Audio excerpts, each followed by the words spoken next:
abogado penalista, doctor en ciencias jurídicas, profesor universitario. Pueden leerlo en su página www.legalmentehablando y nos visita acá en persona en los estudios. Y quedó una pregunta pendiente que le hizo Agustín. La bronca es exclusivamente con la banca americana por estas sanciones impuestas por el Departamento del Tesoro, o esto tiene repercusiones en la banca latinoamericana e inclusive mundial.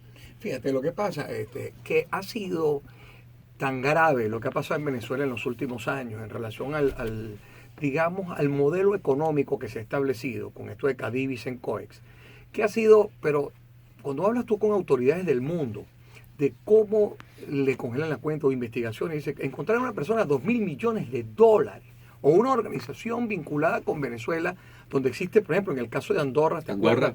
Ese banco multimoneda que establecía conexiones. ¿Por qué se sabe? Bueno, porque es que la autoridad americana es quien le solicita, dice, bueno, yo quiero que usted me diga estas transferencias que se están haciendo aquí, de cuál es el origen de los fondos de esta persona. Como hemos escrito en estos días por Twitter, que es difícil que a lo mejor estas personas que se les está señalando de repente en Miami puedan poder establecer cuál es el origen legal de sus fondos. Fíjate, entonces, cuando pasa en Panamá, por ejemplo, ¿te acuerdas lo que pasó con los Panama Papers? Sí, cómo no. Cuando se hace esa estructura, hay gente, lamentablemente, contadores, administradores, abogados, que se prestan para hacer esas estructuras. Es decir, el FinCEN hace 2 años más o menos establece que desde el principio que se hacen los negocios, tienes que establecer quién es el beneficiario final, para poder saber yo si tú le estás ocultando dinero a alguien o si es un negocio realmente transparente. Legítimo, claro. Por eso empezaron esas estructuras. Empresas son socios de otras empresas y socios de otras empresas. Entonces tenías como 5 empresas en diferentes países que al final aparecía en Luxemburgo, por decir algo, claro, donde estaba el dinero. Entonces, nadie que trabaje con el dólar americano se va a arriesgar a tener o alguna dificultad con hacer negocios con Estados Unidos, con el Departamento del Tesoro, porque o es multado o dicen no vas a poder hacer más negocio conmigo. No vas a poder hacer más negocio conmigo y ni mucho menos la franquicia. De tal manera que lo que hemos dicho viene la muerte o es la muerte financiera. Pero bueno, como dice Karine, de repente comienzan los porteros, los testaferros. Me preguntaban en un programa de televisión esta mañana aquí precisamente sobre eso. Yo le decía, mira, fíjate qué es lo que pasa. Por eso lo difícil del trabajo como nuestro, porque nos hemos dedicado toda la vida a este tipo de investigaciones de delincuencia organizada. Una cosa es cuando tú de repente puedes decir, bueno, esta persona tiene un yate. Ajá, pero cuando te toma la fotografía de quién está en ese yate y después empiezas a vincularlo financieramente y te das cuenta que hay una vinculación de negocio con él. No solo es que aparezca en ese yate porque se está divirtiendo, o aparezca en alguna fiesta con él, o aparezca en alguna reunión con esa persona. A lo mejor tienen una corporación mancomunada. Exactamente. Es que puede ser eso, o te digo a ti, mira, o a través de las cuentas de banco. Hago un negocio, este negocio, tú frenteas el negocio, tomas $8 millones, cómprame algunas propiedades que cuando yo salga del cargo, tú lo vendes y me arreglas. Perdón, pero aquí en los Estados Unidos uno tiene que comprobar de dónde viene cada dólar, así sea para comprar una casa, un apartamento, un yate, lo que sea. Bueno, no sé en cuestión de botes. Déjame hacerte complementar lo que tú estás diciendo.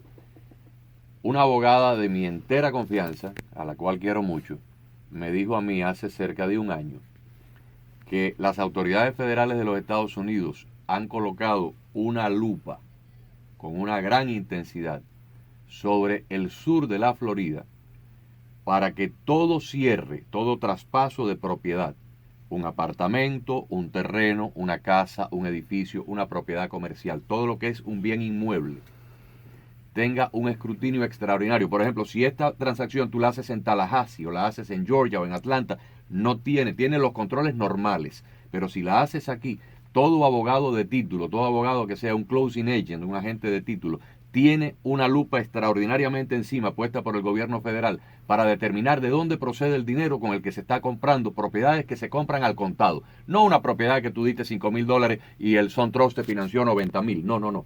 Esas operaciones de apartamentos en la playa, en Miami Beach, mansiones que se compran de $2-3 millones de un cantazo. ¿De dónde viene el dinero? El gobierno está puesto para eso. Pero ¿cómo? O sea, la cantidad de información que recibimos nosotros los periodistas de estas propiedades multimillonarias, botes, mansiones, ¿cómo como si a mí por comprar una casa, a cualquiera de nosotros por comprar una casa de 200,000, no nos vamos a ir muy alto, vamos a poner $250,000 y nosotros damos un down payment, vamos a decir de $80,000, $90,000.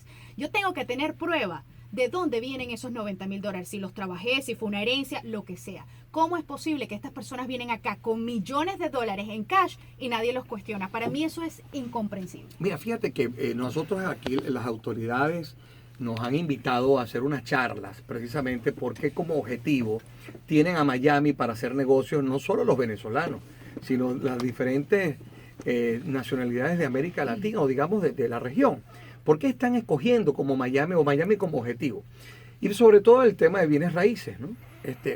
Pero bueno, fíjate que cuando tú aprendes a lo mejor a hacer el tipo de negocios que debes hacer, cómo debes tratar con diferentes personas en el mundo para hacer negocios.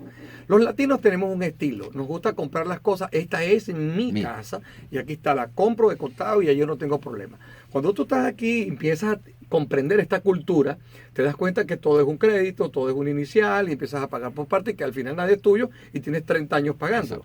Cuando viene una persona y compra algo así, digamos como decimos en Venezuela, a brinco rabioso, entonces tú dices, bueno, esta persona, esto es una señal de alerta, ¿quién es esta persona? Porque esa no es la costumbre de negocios en este país. Y empiezan a surgir señales de alerta. Acuérdate que cuando tú o haces una investigación criminal o un banco te está estudiando, tú cuando abres una cuenta empiezas, bueno, ¿cuánto gana usted mensual? Usted va a recibir efectivo, se va a recibir efectivo. Y empieza tu cuenta a tener un comportamiento, digamos que es lo que se llama una segmentación de la cuenta. Cuando esa cuenta empieza a salirse de esa segmentación, ese comportamiento de la cuenta, o tiene un brinco grande. Empieza una señal de alerta. Exacto. Y lo llaman usted, mire, estos 10,000, 20,000 dólares, ¿de dónde vienen? Bueno, es que vendí una casa, me pagué tal cosa. Pero bueno, eso lo pueden creérselo una vez, pero cuando empieza a comportarse de 100,000, 200,000, 300,000, 500,000, empieza lo que se llama un reporte de actividad sospechosa y empiezan a hacer una serie de investigaciones a ver realmente dónde está el origen de su fondo.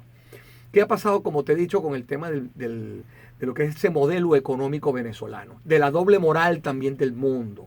De una serie de sujetos que hacen negocios o hicieron negocios con compañías en el mundo. Es decir, yo te voy a entregar un dólar preferencial a 6 o a 10. Y en ese dólar preferencial tú me vas a tener o suministrar alimentos, medicinas o X rubro. Ese es uno de los métodos. Acuérdate que hay métodos y mecanismos. Métodos puede ser sobrefacturación, subfacturación, empresas pachadas. Y los mecanismos son la banca, las empresas de seguro, de cómo se utiliza eso para lavar dinero. Cuando yo voy a una empresa en el mundo y la empresa me dice, bueno, 100, pero yo te lo voy a poner a 300 o 400 dólares para que eso te quede a ti por fuera. Y a esa empresa de igual forma incurre en una serie de ilícitos que se está prestando para que tú saques un dinero de otra forma. Imagínate un dólar preferencial que todavía se les da a algunas personas en Venezuela, lo poco que hay, a 6 o a 10 dólares cuando el dólar paralelo está a 5,800 más o menos.